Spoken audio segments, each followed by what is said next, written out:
নমস্কাৰ লৈ আহিছোঁ আজি ৰাতিপুৱাৰ বিশেষ কেইবাটাও গুৰুত্বপূৰ্ণ খবৰ। নৰকলৈ পৰিণত হৈছে প্ৰাকৃতিৰ ভূস্বৰ্গ নেপাল।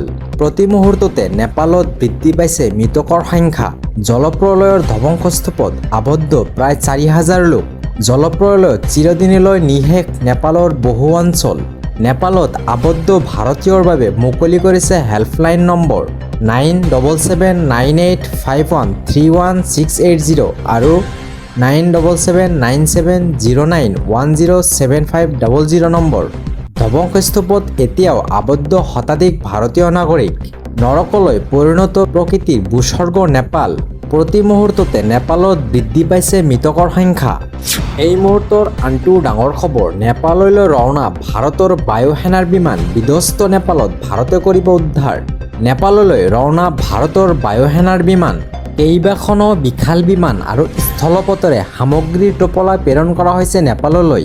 নেপালৰ প্ৰধানমন্ত্ৰীৰে বাৰ্তালাপ। প্ৰধানমন্ত্ৰী মোদীৰ সেনাৰ বিমানেৰে নেপাললৈ ভাৰতে প্ৰেৰণ কৰিছে খাদ্য সামগ্ৰী। খাদ্য, ঔষধ, পানী বিশুদ্ধকৰণ, টেবলেট আৰু ষ্টেণ্ড প্ৰেৰণ কৰা হৈছে। বায়ুসেনাৰ বিমান বাহনৰ জৰিয়তে প্ৰেৰণ কৰা হৈছে এই সাহায্য। বানবিধ্বস্ত নেপাললৈ ভাৰতৰ সহায়ৰ হাত আগবঢ়াইছে। সাহায্য সামগ্ৰীত কি অন্তৰ্ভুক্ত কৰা হ'ব? জৰুৰীকালীন ঔষধ, বেণ্ডেজ, এণ্টিছেপ্টিক আৰু প্ৰাথমিক চিকিৎসাৰ কিট। আঘাতপ্ৰাপ্তসকলক ঠাইতে চিকিৎসা কৰিবলৈ সামগ্ৰী। Ready to eat meal packet আৰু কেঁচুৱাৰ বাবে গাখীৰৰ গুড়ি। তম্বু, টাৰ্পলিন আৰু প্লাষ্টিকৰ চাদৰ আৰু কম্বল। ধ্বংসাৱশেষৰ মাজেৰে বিচাৰিবলৈ প্ৰয়োজনীয় টৰ্চলাইট আৰু জেকেট। 12খন হেলিকপ্টাৰেৰে নেপালত চলিছে উদ্ধাৰ অভিযান। নিখোজৰ তথ্য লাভৰ পাছতে পৰিয়ালৰ মাজত কান্দনৰ ৰোল। নেপাললৈ ৰাওনা ভাৰতৰ বায়ুসেনাৰ বিমান।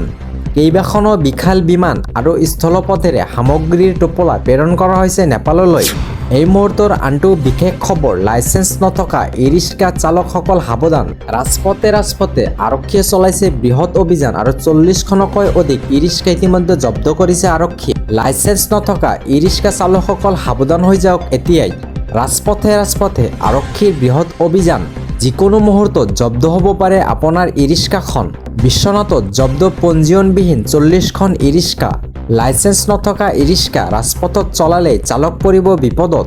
বিশ্বনাথৰ উপ আৰক্ষী অধীক্ষকৰ কঠোৰ মন্তব্য।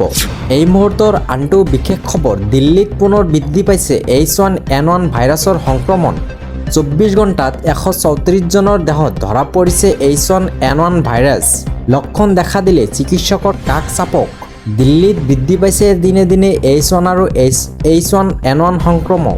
জ্বৰ, কাহ আৰু শ্বাস-প্ৰশ্বাসজনিত সমস্যা দেখা দিলে চিকিৎসকৰ পৰামৰ্শ লওক এতিয়াই। সমগ্ৰ দিল্লীত হাহাকাৰৰ পৰিস্থিতি সৃষ্টি হৈছে।